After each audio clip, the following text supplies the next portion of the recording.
Donc l'idée, c'est d'aborder une double question en longueur.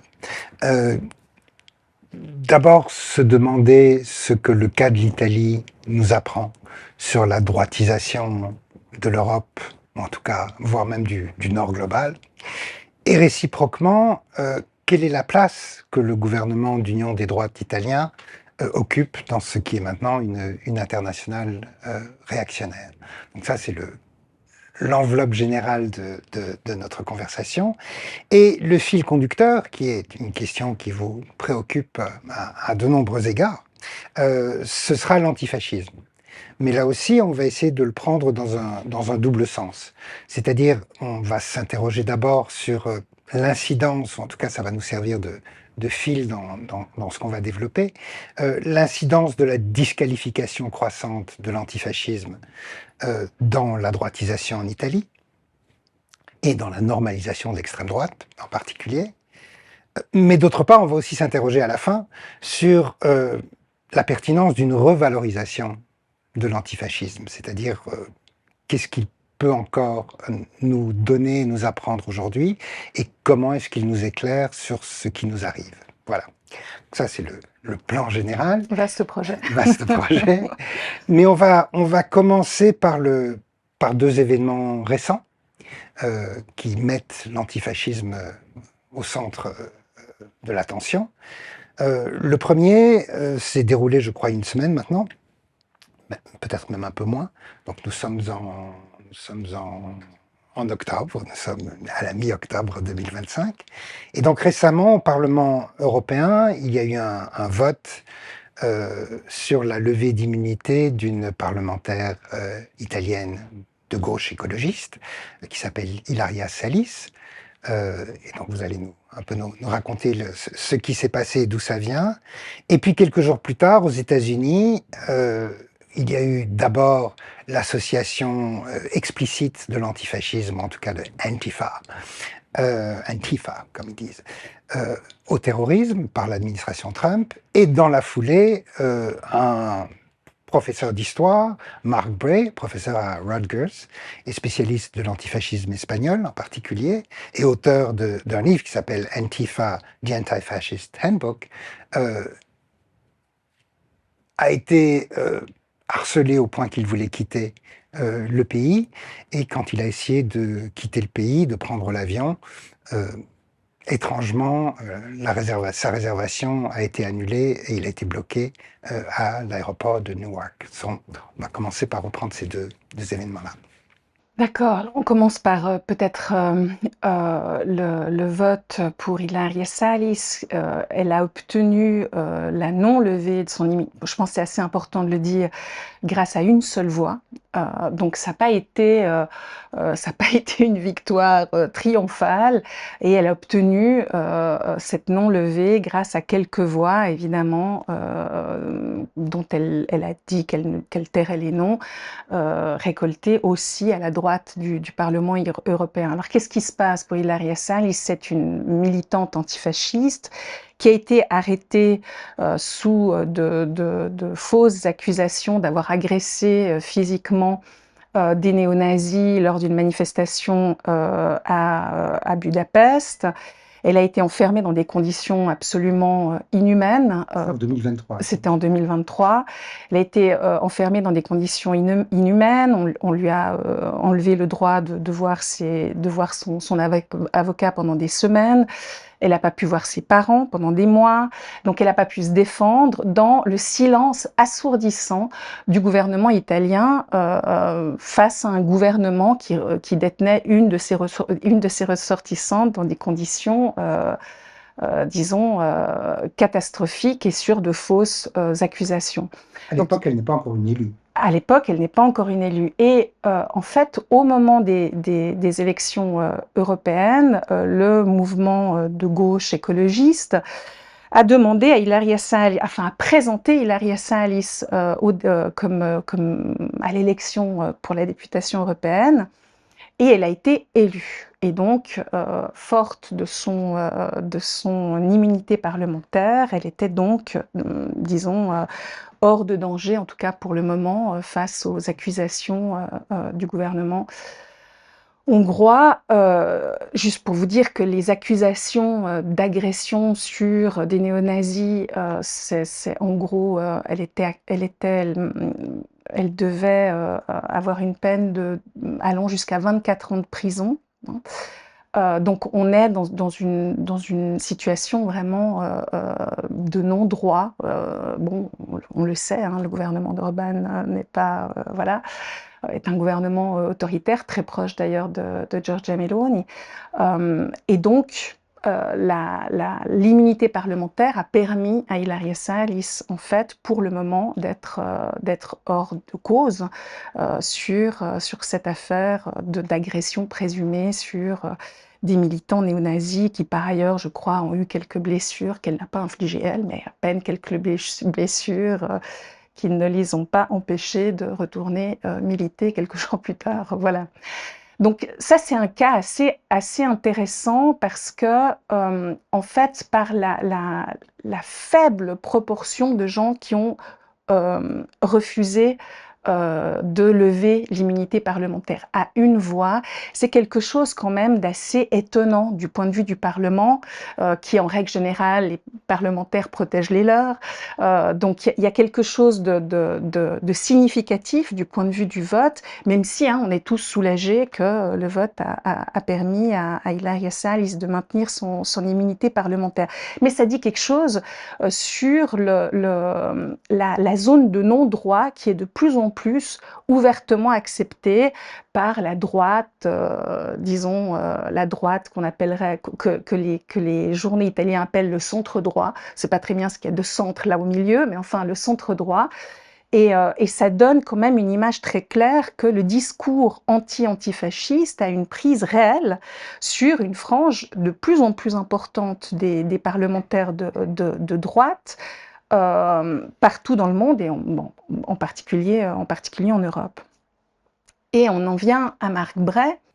Avant d'en venir à Marc Bray, juste pour préciser le contexte, la contre-manifestation à laquelle elle avait participé en 2023, c'était une contre-manifestation face à ce qui est désormais une manifestation annuelle de néo-nazis en Hongrie, mais de néo-nazis, c'est pas une injure, c'est une description exacte de la manière dont eux-mêmes se présentent et se définissent.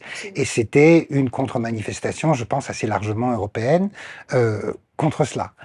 Donc, l'étonnement, c'est d'une part la protection des nazis, mais en plus la protection des nazis via Viktor Orban, qui en principe est un peu à la fois le mouton noir et jusqu'à un certain point la bête noire du Parlement européen et des institutions européennes. Donc l'alignement à une voix près, presque la moitié du Parlement européen sur Orban est particulièrement étonnant dans le contexte, en particulier le contexte du rapport d'Orban à Poutine et à la guerre en Ukraine, alors même que les Européens resserrent leur solidarité de ce côté-là, soi-disant.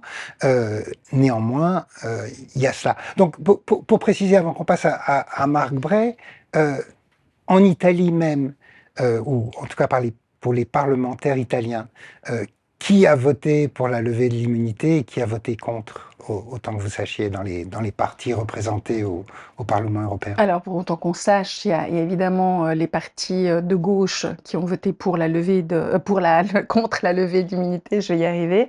Il y a une partie du parti de Forza Italia qui a dû voter, enfin qui est de la coalition de laquelle est Forza Italia, donc l'ancien parti de Berlusconi, qui a dû voter contre la levée de l'immunité. Ça paraît évident au vu du nombre de voix voilà, qui ont été données dans le cadre de ce vote. Mais je dirais, c'est pas tellement. En fait, ça me permet de rebondir sur quelque chose d'autre, c'est que la question, je dirais, c'est pas tellement d'appuyer une revendication tout à fait injustifiée d'un régime autoritaire de celui d'Orban, mais ça donne des indices sur comment est-ce que l'antifascisme, de manière plus générale, est perçu aujourd'hui. Et je pense que dans une partie de plus en plus large de la droite, l'antifascisme est associé à la violence physique Et donc, ça explique aussi, indépendamment de l'influence ou non, ou de la sympathie ou non que certains de ces parlementaires ont pour Orban, ça explique aussi le vote très faible contre la levée de l'immunité de Ilaria Salis. Très bien, mais ça nous fait la transition Ça du nous côté fait de la transition, Marc voilà. Bray.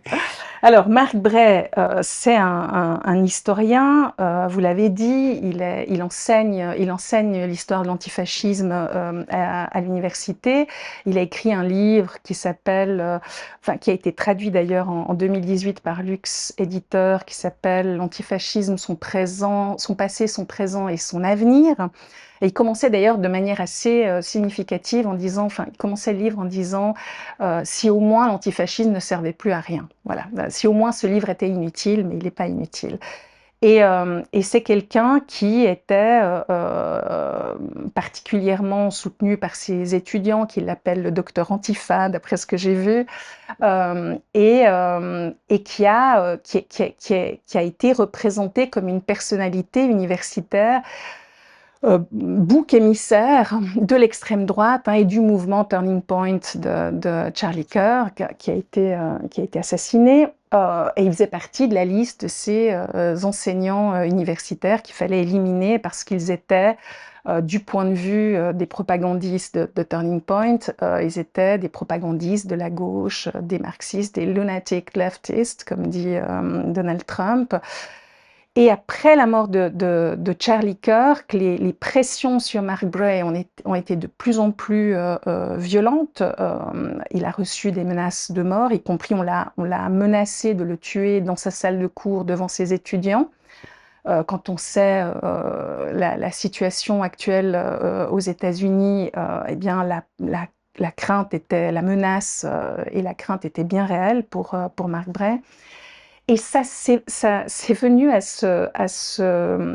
fait, ces menaces se sont légitimées, ou ont été de fait légitimées par une position de Donald Trump le 22 septembre, sauf erreur, qui annonce que le mouvement Antifa, qui n'existe pas en tant que mouvement aux États-Unis, c'est important de le dire parce que voilà, qui n'existe pas, est considéré comme une organisation terroriste. Et on sait, agiter le mot terroriste en Europe, ça a déjà un certain nombre d'implications. Aux États-Unis, je dirais encore plus. Et, euh, euh, et le 8 octobre est venu s'ajouter, donc quelques jours avant le départ de Mark Bray pour l'Espagne, est venu s'ajouter une réunion à la Maison-Blanche qui annonce qu'il va y avoir une attention toute particulière de la police, de la répression contre tous les mouvements, organisations, associations qui pouvaient être de près ou de loin associés au mouvement Antifa qui n'existe pas. Voilà. Et donc il y a eu une légitimation d'un tournant politique important autour de Turning Point et de ces organisations dans les universités états-uniennes. Et donc l'affaire de Mark Bray, donc qui arrive à l'aéroport, inquiet pour sa famille, il a annoncé à ses étudiants je ne me sens plus en sécurité dans ce pays, je ne peux plus protéger ma famille, je ne suis pas en mesure de protéger ma famille, donc je vais partir en Espagne et je donnerai mes cours depuis l'Espagne en visioconférence. Donc il a envoyé ce mail à l'ensemble de ses étudiants. Et il arrive à l'aéroport et ses bagages sont partis et lui ne peut pas quitter le sol américain. Avec l'angoisse que ça suppose, de fait, puisque il ne sait pas s'il va y avoir, parce que outre les menaces physiques, il y avait des menaces, il y a de fait des menaces pénales maintenant avec la position de Donald Trump. Donc l'angoisse de devoir rester là, de devoir répondre d'accusations auquel il n'a rien à dire puisqu'il n'est membre d'aucune organisation Antifa qui n'existe pas. Et donc, cette angoisse-là lui a aussi permis d'alerter la presse au niveau international et sans doute cette pression internationale lui a permis, sans doute, je ne sais pas, de pouvoir quitter les États-Unis et de se rendre en Espagne avec sa famille. Je crois qu'il est arrivé hier Ouais, hier ou avant-hier, voilà. Donc là aussi, on est face à une situation, alors qui paraît nouvelle du point de vue de Donald Trump, mais on oublie qu'en 2020 déjà, Donald Trump avait déjà annoncé que sa plus grande bataille de répression allait s'axer sur l'antifascisme et les groupes qui pouvaient y être, associés. C'est vrai, mais en même temps, il y a une évolution quand même, parce que on se souvient pendant le premier mandat de Donald Trump de l'épisode de la manifestation Unite the Right, qui était le dernier grand moment de l'alt-right pas encore recomposé, et qui s'était terminé par la mort, l'assassinat d'une contre-manifestante de gauche. Et là, à ce moment-là, Donald Trump avait fait scandale en déclarant que il y avait des gens très sympathiques et très honorables des deux côtés, chez les manifestants et chez les contre-manifestants. Et à l'époque, ça déjà, l'idée de mettre sur le même plan des contre-manifestants et des manifestants fascistes, ça faisait scandale. Alors que là, à la suite de la mort de Charlie Kirk, l'intervention de Trump consistait à dire il y a une différence fondamentale entre ceux qu'on appelle extrémistes de droite et extrémistes de gauche. Les extrémistes de droite, ils deviennent extrémistes parce qu'ils veulent défendre leur pays contre l'immigration sauvage, alors que les extrémistes de gauche, eux, veulent détruire notre pays. Donc là, on a basculé, et c'est précisément cette espèce de long parcours qu'on va essayer de voir de ce côté-ci de l'Atlantique et du côté de l'Italie. Ouais, je sais pas si on a basculé. Non, Je pas pense encore. je pense qu'on a fait un pas supplémentaire Ça. vers une voie qui était déjà bien là dans le discours. Je crois que en fait, il y a une comment on dit, l'horizon de légitimité de ce type de discours a changé. C'est ça. Et donc c'est dans dans ce tournant-là qu'on se trouve. Oui, c'est ça. On pourrait dire à une voix près. À une voix près, Exactement. exact.